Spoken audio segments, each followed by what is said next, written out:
నమస్తే, welcome to Telugu రాజ్యం. ఇవాళ మనతో పాటు ప్రముఖ cine and political critic Dasari Vignan గారు ఉన్నారు. ఆయనతో మాట్లాడదాం. సార్ నమస్తే. విజ్ఞాన్ గారు, గత 2 నెలలుగా అనుకుంటా ఐ థింక్ లేడీ అఘోరీ హల్చల్ ఆ తర్వాత జరుగుతున్నవన్నీ చూస్తున్నాం మనం.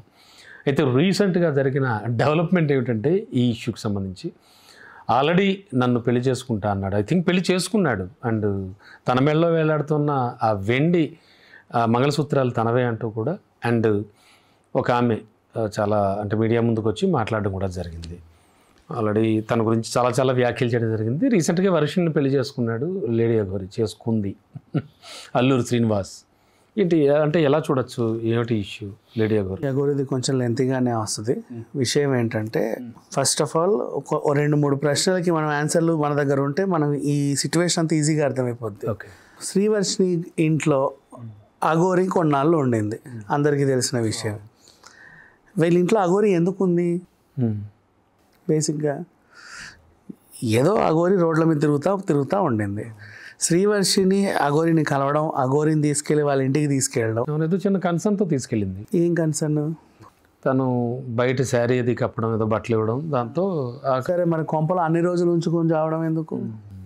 నెక్స్ట్ ఎస్, అదేదో గుడ్డ కట్టేసి అమ్మ సల్లి సరిగ్గా వెళ్ళిపో, కాఫీ ఇచ్చి పంపించు. కొంపలో అన్ని రోజులు చావడం, మళ్ళీ రీల్స్ చేసుకోవడం, ఒకటి మీద ఒకటి పడి డొర్లడం, ఇంతవరకు వెళ్ళింది వ్యవహారం. ఎందుకని? ఆ డొర్లేటప్పుడు కూడా పక్కన వాళ్ళ అమ్మ కూడా కూర్చొని ఉంటుంది, మీరు ఆ వీడియోలో చూస్తుంటే.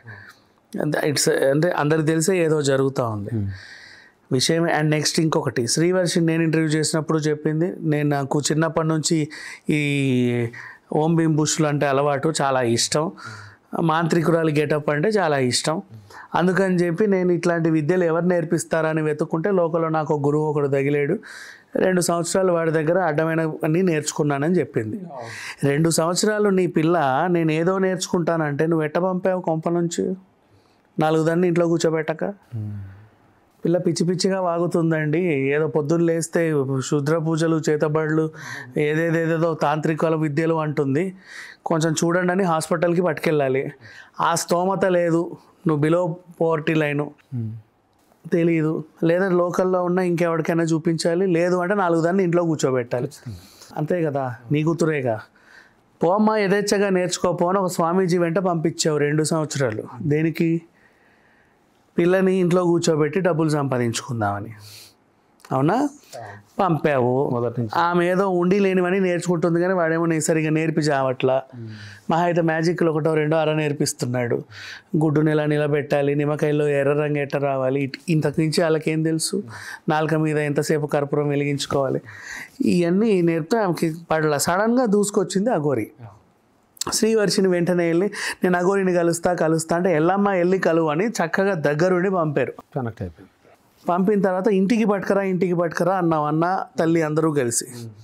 ఈ పిల్ల కూడా కన్విన్స్ చేయగానే అఘోరీ మరి ఎట్లొచ్చిందో తెలియదు కానీ ఆ పిచ్చిది వచ్చేసింది ఇంటికి వచ్చిందా, కూర్చోబెట్టి ఏమనుకున్నారు వీళ్ళు, ఇక్కడే ఒక పీఠం ఏర్పాటు చేద్దాం, మనం ఇక్కడే బాగా సంపాదించుకుందామని ప్లాన్ వేసుకున్నారు. నా సంపాదన ఏంటి, నేనేంటి, నేను ఇట్టిట్ట ఒక్క యోని పూజ చేస్తే 10 లక్షలు వస్తాయి. మర్చిపోయాను, అది కూడా ఇష్యూ వస్తా, అక్కడ దాకా వస్తా. ఇట్ట యోని పూజ చేస్తే 10 లక్షలు వస్తాయి. ఇంకేదో సమాధి మీద కూర్చొని 4 ఒక అష్టాచెమ్మ ఆడితే నాకు ఇన్ని వస్తాయి. అట్లాంటివి నేను అంతా సంపాదించి మిమ్మల్ని పోషించడం ఏంటి? కుదరదు, మీ జావేదో మీరు చావండి. లేదు, వర్షిని నేను నీతోనే వస్తాను. ఈవిడ ఈ పిల్ల నాతో వస్తా అంటుంది. సరే పట్టుకెళ్ళు, 3 కోట్లు ఇచ్చి పట్టుకపో. మనకు అలవాటే ఎలాగో. నెక్స్ట్ 3 కోట్లు ఇచ్చి పట్టుకపో అంటే సరే ఇస్తా, ఒక్కసారిగా నా దగ్గర అయితే లేవు, దఫాలుగా ఇస్తా. నువ్వు మొదటి దఫా ఇచ్చి పట్టుకెళ్ళాక 2వ దఫా ఇస్తావన్న గ్యారెంటీ ఏంటి? నేను మొత్తం డబ్బులు ఇచ్చి పట్టుకెళ్ళు. అమ్మ నువ్వు డబ్బులు ఇచ్చే వరకు నేను నీతో వచ్చేస్తా. ఇప్పుడే నాతో ఈ వ్యాపారం పెడుతున్నారు వీళ్ళు, రేపు ఇంకేం చేస్తారో, డబ్బుల కోసం నన్ను ఏమైనా చేయొచ్చు వీళ్ళు. వద్దు, నేను నీతో వస్తా, ఇక్కడ ఉండనని చెప్పి ఆ పిల్ల. అట్లా ఆమె కూడా సరే నాతో ఉన్నంత వరకు నేను బాగానే చూసుకుంటా, నా దగ్గర నుంచి వెళ్ళిపోతే మాత్రం నాకు సంబంధం లేదు. ఎందుకంటే ఆ గురువుని వదిలేసి నా దగ్గరకు వచ్చి రేపు నన్ను వదిలేసి ఇంకో గురువు దగ్గర కూడా పోద్ది కదా. ఇంకా పెద్ద గురువులు, వంకర తింకర గోర్లు ఉన్నోళ్ళు, పెద్ద నాలుకలు జుట్లు ఉన్నోళ్ళు వస్తే అది ఇంకా బాగుంది గెటప్ అని వెళ్ళిపోవచ్చు కదా. సో అందుకని చెప్పి ఆవిడ అలా చెప్పింది. ఇంట్లో ఈ పిల్లకి సేఫ్టీ లేదు కాబట్టి ఈమె అఘోరీతో ఉండాలి అనుకుంది. ఎందుకంటే అఘోరి నా ప్రాణం పోయినా సరే నేను నిన్ను కాపాడుతాను ఒక మాట ఇచ్చింది. ఆ మాట అక్కడ ఎవరు ఇవ్వాల, ఆ టెరిటరీలో ఆ పిల్లకి. ఈ సోకాళ్ళు పాపం టీవీ ఛానల్లో అసలు విషయం తెలియక అయ్యో పాపం నీ తల్లి నీ అన్న ఎంత కుమిలిపోతున్నారమ్మా నీ కోసం రా రా రా రా అనిపించాడుగా. పెడుతున్నప్పుడు ఈవిడ నా ప్రాబ్లం నాకు తెలుసు మీకు తెలియదు, వాళ్ళందరూ ఏమో నా కూతురు అని డ్రామాలు వేయడం, అది డ్రామా అని వర్షినికి తెలియడం చూసి ఏం చేసింది, ఈ పిల్ల కూడా డ్రామా మొదలుపెట్టింది. అవును నేను ఇక్కడే ఉంటాను, మిమ్మల్ని అసలు మర్చిపోలేకపోతున్నాను, అన్నీ నాకు అఘోరి వద్దు ఏమీ వద్దని ఏడిపింది. అప్పుడు కట్లిప్పారు, తర్వాత అటు ఇటు తిరగనిచ్చారు, తిరిగింది, చేతికి ఫోన్ వచ్చిన వెంటనే ఎగిరిపోయింది, అయిపోయింది. సో ఇప్పుడు ఇంకోటి విషయం ఏంటంటే పిల్ల మనుషులను వదిలేసి అడవుల్లోకి వెళ్ళింది. అవును, నేనైతే స్వాగతిస్తాను, ఎందుకంటే మనిషి కదా ప్రమాదం. మనిషిని నువ్వు ముక్కలుగా నరుకుతున్నాడు, కుక్కర్లో పెట్టి ఉడికిస్తున్నాడు, ఎన్ని చూడలేదు, నీ తలకు మొండం వేరు చేసి నిన్ను అక్కడోటి ఇక్కడోటి వేసేస్తున్నాడు, నిన్ను కాంక్రీట్లో పాతి పెడుతున్నాడు, మొహం మీద కిరోసినాయిల్ పోస్తున్నాడు, నిన్ను ఎవడెవడికో అమ్మేస్తున్నాడు, నిన్ను వ్యభిచారం చేయిస్తున్నాడు, రక్కుతున్నాడు, గోకుతున్నాడు, 100 చేస్తున్నాడు. అవునండి, మనిషే ప్రమాదం, మనిషి కదా ప్రమాదం. ఇక్కడ పిల్ల అడవుల్లోకి వెళ్ళింది సంతోషంగా, నేనైతే స్వాగతిస్తున్నాను, నాకేమనిపించట్లా. అంటే ఈ పిల్ల ఏ అఘోరి అయితే వెళ్ళిందో ఆమె ఎట్లాంటిదన్నా కానీ ఈమెను మాత్రం నా ప్రాణానికి పణంగా పెట్టి నేను కాపాడుతాను మాట ఇచ్చింది. నువ్వు ఎలాంటి దానివైనా కానీ ఈ పిల్లకి సంరక్షణ నీ దగ్గర ఉంది, అక్కడ లేదని అది ఆ పిల్ల ఫీల్ అయింది. అవునండి, మరి ఇంకేం మాట్లాడతాం. అండ్ నెక్స్ట్ అక్కడ వాళ్ళు చేసుకుందా కూడా వ్యాపార ఒప్పందం, అది ఫెయిల్ అయ్యేసరికి అఘోరికి చాలా ఆస్తులు ఉన్నాయి, అఘోరి అది అఘోరి ఇది, ప్రభాస్ పక్కన ఇల్లు ఉంది, ప్రభాస్ పక్కన ఇల్లు పాపం అదేదో అడ్వకేట్ తంతాడు ఆయన వచ్చి గాయత్రి హిల్స్లో ఎవరు అడ్వకేట్ ఆయన పాపం బాగా కట్టుకున్నాడు. సో ఇట్లా ఉన్నాయి వ్యవహారం. నవ్వు ఈ తెర మీదకి ఒక కొత్త క్యారెక్టర్ వచ్చింది. సరే వీళ్ళు ఏం చేసుకున్నారు, ఇక మేము పెళ్లి చేసుకుంటున్నాము, మేము అది చేసుకుంటాను ఇది చేసుకుంటాను వీడియోలు పెట్టారు, నిన్నంత అదే మోగింది. ఇప్పుడు ఒక కొత్త క్యారెక్టర్ ముసుగు భార్య, ముసుగు మొదటి భార్య. ఈవిడ వచ్చి ఏం చేసిందంటే నాకు అఘోరి ఆల్రెడీ నన్ను పెళ్లి చేసుకుంది, ఇప్పుడు why this is second marriage, అందుకు నేను ఖండిస్తున్నాను అని చెప్పేసి వచ్చింది. నువ్వు లాయర్ అంటున్నావు, మరి అఘోరి నువ్వెట్ట చేసుకున్నావు తల్లి? సార్ శ్రీవర్షన్ అంటే పిచ్చిది, ఆ పిల్లే చెప్పింది నేను బరి తెగించిపోతున్నా అని. చిన్నప్పటి నుంచి నాకు తాంత్రిక విద్యలు అంటే ఇష్టం, అందుకే పోతున్నా అనింది. నువ్వు అడ్వకేట్వి, సమాజంలో ఉన్నావు, బాగానే ఉన్నావు, నీకేం రోగం? నువ్వు అఘోరిని ఎట్లా పెళ్లి చేసుకున్నావు, ఏం చూసి పెళ్లి చేసుకున్నావు అది చెప్పమంటే అని ఈవిడ అనేలోపే నువ్వు అని మాత్రమే అను, మిగతాదంతా మేము చెబుతామని ఆమెను 2 క్యారెక్టర్లు తీసుకొచ్చారు. బ్రదర్ ఒకడు, కాదు 2 కొత్త క్యారెక్టర్లు. ఈ కొత్త క్యారెక్టర్లు ఎవరంటే అఘోరిని ఫస్ట్ ఎంట్రీలో అఘోరిని అడ్డు పెట్టుకొని ఫేమస్ అయిన సోషల్ మీడియా క్యారెక్టర్స్. ఈ అఘోరి ఫేకు, ఈ అఘోరి బోకు, ఈ అఘోరి ఇది, ఈ అఘోరి అది అని చెప్పి ఛానల్లో చేసి వీళ్ళకు ఐడెంటిటీ తెచ్చుకున్న అఘోరి మీద ఫేమస్ అయిన క్యారెక్టర్స్. ఈ క్యారెక్టర్స్ ఇంకొక అడ్రస్ లేని క్యారెక్టర్ని తీసుకొచ్చి మొదటి భార్య అని చెప్పు, అంత నువ్వు అక్కడలోనే ఉండు, మనం అడ్వకేట్తో వేద్దాం. విషయం ఏంటి కాదని తెలిస్తే ఏమీ తెలియదు, 20 కోర్టులో నడవవు. లాస్ట్కి ఏం చెప్తావు, మతిస్థిమితం లేదని కూడా కేసు విత్డ్రా చేసుకోవచ్చు. కానీ ఇప్పుడు నువ్వు ఇది చెప్పడం వల్ల నాకు తెలిసిన యూట్యూబ్ ఛానల్స్, ఈమెకు తెలిసిన యూట్యూబ్ ఛానల్స్ అందరు పరుగున వచ్చేస్తారు. నేను అఘోరి మొదటి భార్యనా నువ్వు చెప్పు, మెయిన్ స్ట్రీమ్ ఛానల్స్ అన్నింటిలో ఈ న్యూస్ వైరల్ అయిపోతుంది. చాలా మాకు కావాల్సింది ఇంతే. అన్ని ఛానల్స్ని ఫూల్స్ చేశారు. Publicity stunt. మీ దగ్గర ప్రూఫ్స్ ఏవి అని అడిగితే ఆధారాలతో మళ్ళీ మీ ముందుకు వస్తాం, అంతవరకు సెలవు, నమస్కారం అని వెళ్ళిపోయారు. మీరందరూ ఎదవాలి. ఇప్పుడు ఆధారాలు కూడా పసుపు కొమ్ము కూడా చూపిస్తాం. అబ్బా ఎంత అసలు ఎప్పుడో పెళ్ళైన పసుపు ఇప్పుడు ఫ్రెష్గా తెచ్చింది. అఘోరి మేడలో అది ఏదో ఉంది చూడు, ఆ మూలకి అది కూడా నాదే అనింది. వీటికి ఆధారాలు లేవు, అవి కోర్టులో నడిచినా కొన్నేళ్ళు పడుతుంది. కానీ విషయం ఏంటంటే ఫస్ట్ వార్త వైరల్ అవ్వడం వీళ్ళకి కావాలి. సో వాళ్ళు అనుకున్న టార్గెట్ కంప్లీట్ అయింది. అన్ని న్యూస్ ఛానల్స్లో ఫూల్స్ అయ్యి వచ్చారు. అక్కడ మనం కూడా మాట్లాడుకుంటున్నాం. అది సంగతి. అఘోరి ముసుగు భార్య, సరిగా ముసుగు భార్య అయిపోయింది, ఇంతవరకు బాగానే ఉంది. నవ్వు ఆ పిల్ల కూడా ఫేక్ అని అర్థమైపోయింది. ఫేకో ఏంటో ఒకటి పెళ్లి చేసుకోవాలి. ఏం జరిగిందంటే ఆవిడ హస్బెండ్ వదిలేసి వచ్చింది ఆ అఘోరి దగ్గరికి, వాళ్ళ దగ్గర ఏదో మానిటరీ ట్రాన్సాక్షన్స్ అవి జరిగాయి, అంతే. ఆ ప్రూఫ్లు ఏమో ఉన్నాయి. అండ్ నెక్స్ట్ మిగతా అంతా వాళ్ళు రీల్స్ గట్రా చేసుకుంటున్నారు. ఇప్పుడు ఇంకొక విషయం ఏంటంటే సడన్గా తెర మీదకి ఒక లేడీ ప్రొడ్యూసర్ కేసు వచ్చింది. నాకు యోని పూజలు చేస్తానని నా దగ్గర 10 లక్షలు ఆల్రెడీ దొబ్బింది, ఇంకో 5 లక్షలు ఇస్తావా సస్తావా అని బెదిరిస్తుంది. ఇది ఈ కేసు సారాంశం.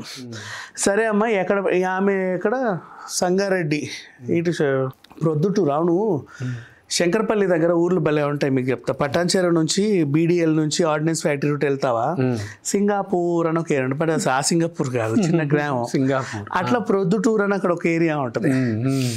మన ప్రొద్దుటూరు కాదు, ఇది వేరు, అలాంటి పేరు ప్రొద్దుటూరు కాదు. సో ఆ ప్రొద్దుటూరు చెందినటువంటి ఒక లేడీ ప్రొడ్యూసర్ ఆమె కేసు పెట్టింది February 2025. కేసు పెట్టేటప్పుడు రాసింది అగోరి నాకు 6 నెలలుగా పరిచయం, అంటే సెప్టెంబర్గా పరిచయం. పరిచయమైన 2 నెలల తర్వాత ప్రగతి రిసార్ట్స్లో లంచ్కో డిన్నర్కో తిండి తినడానికి వచ్చింది. మరి ఎవరు పిలిచారో అదృష్టవంతులు. అంటే అక్కడికి గెస్ట్గా వచ్చింది, వాళ్ళు ఏదో పూజకో పురస్కారానికో పిలిచారు. అక్కడ ఏదో తింటూ వీళ్ళిద్దరు పరిచయం అయ్యారు, నెంబర్లు ఎక్స్చేంజ్ చేసుకున్నారు. నన్ను తీర్చిదిద్దు అని చెప్పింది, నీకు యోని పూజ చేస్తాను రా అనింది. ఎంత? 10 లక్షలు అవుతాయి.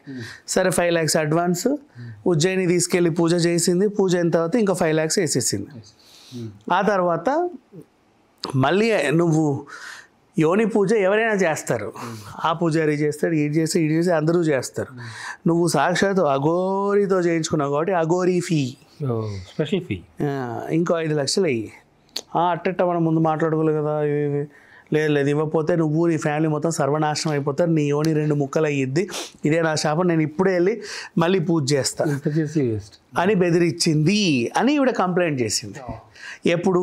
2025 ఫిబ్రవరిలో. ఇప్పుడు ఏప్రిల్లో ఎండింగ్కి వచ్చింది, సగం అయింది. అప్పుడు కంప్లైంట్ పెడితే ఎఫ్ఐఆర్ అయితే మరి అప్పటి నుంచి ఇప్పుడు దాకా అఘోరి ఎక్కడికి పారిపోలే, మన కళ్ళ ముందే తిరుగుతుంది. నా దగ్గర కూడా ఇంటర్వ్యూకి వచ్చింది. అవునా? మరి పోలీసులు ఎందుకు అరెస్ట్ చేయలేదు ఈ పిల్లని? ఎందుకు అరెస్ట్ చేయలేదు? అది ఫేక్ అని తెలిసింది కాబట్టి. కానీ ఆ ఎఫ్ఐఆర్ని, ఆ కాపీని ముందు పెట్టి ఇప్పుడు మళ్ళీ ఊరికే వైరల్ చేస్తున్నారు. ఎందుకు అరెస్ట్ చేయలేదని, ఈవిడ ఎప్పుడు చేతి నుంచి డబ్బులు తీసుకోదు. నాకు ఆన్లైన్ ట్రాన్సాక్షనే కావాలని చెప్పి బ్యాంక్ బుక్ పెట్టింది. ఆన్లైన్ ట్రాన్సాక్షన్ అడిగితే ధైర్యంగా చెప్తుంది, అవును నా చేత పూజ చేయించుకున్నా, నేను డబ్బులు ఫీజు తీసుకున్నా.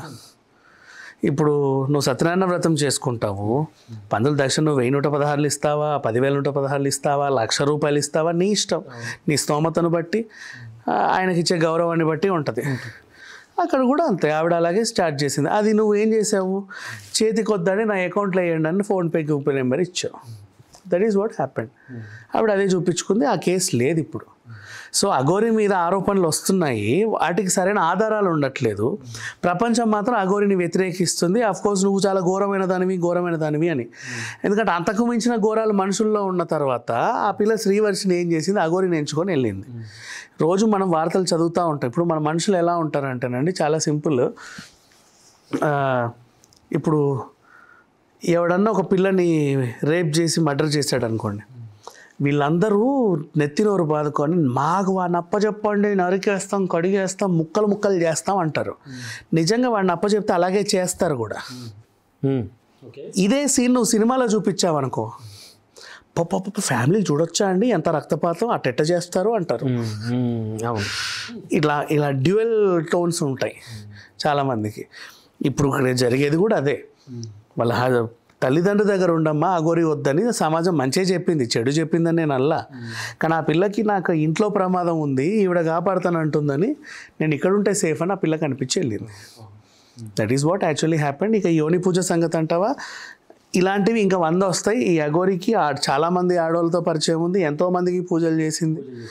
అందరి దగ్గర కూడా లీగల్గా ట్రాన్సాక్షన్ చేసుకొని ఆన్లైన్ డబ్బులే పొందింది, కానీ ఎవరి దగ్గర కూడా క్యాష్ తీసుకోవాలి. ఇప్పటి వరకు అయితే ఆధారాలు అయితే లేవు. అంతే, ఎవరిని అడిగినా కూడా మీకు ఈవెన్ ఇఫ్ పూజ చేశాను కాబట్టి. అండ్ ఒకటి క్లారిటీగా మాట్లాడుకున్నాం. అఘోరి మూతికి ఖర్చీఫ్ పెట్టి ఓమ్ని వ్యాన్లో ఎక్కించుకొని తీసుకెళ్ళా ఎవరిని, అవునా? ఎవడి తల నరకలా, మెడ కొయ్యలా. చీటింగ్ కేసులు కూడా లేవు. ఇప్పటివరకు అయితే ఈవిడ వల్ల మేము నష్టపోయామనో, ప్రమాదం అనో, అదోని ఇదనో ఎవరు కేసులు పెట్టలా. సో సమాజానికి అయితే ఆ పిల్ల ప్రమాదం కాదు. సనాతన ధర్మ పరిరక్షణ ఇలాంటి మాటలు ఆమె అవేవో చెప్పింది, ఆమెకు అసలు సనాతనం అంటే తెలుసో తెలీదో లేకపోతే అలా చెప్పిందో తర్వాత సంగతి, ఓకేనా. బట్ ప్రజెంట్ మాత్రం తన వల్ల అయితే ఎవరికి హాని అయితే లేదుగా. లేదు, కానీ మీడియా అటెన్షన్ అంతా గ్రాప్ చేస్తాం. మీడియా అటెన్షన్ ఎంతవరకు గ్రాప్ చేసినప్పటికీ కూడా తన వల్ల ఒక పర్సన్కి అయితే హాని లేదు. అప్పటి వరకు సమాజంలో దాన్ని తిరిగితే తప్పేం లేదు కదా. క్రూర మృగం అయితే కాదుగా. నీ మెడ కొరకలా, నా తోడ కొరకలా, మరి ఇంకేంటి. Okay, thank you. Hello, Telugu రాజ్యం ఛానల్ చూస్తున్నారా? సామాజిక రాజకీయ జీవన చిత్రణే తెలుగు రాజ్యం. అతిశయోక్తులు అసత్యాలు ఉండవు. రాజకీయ కోణం కాదు, ప్రజా కోణమే కొలబద్ద. తెలుగు రాజ్యం వీక్షణ మీ ఉత్తమ అభిరుచికి నిదర్శనం.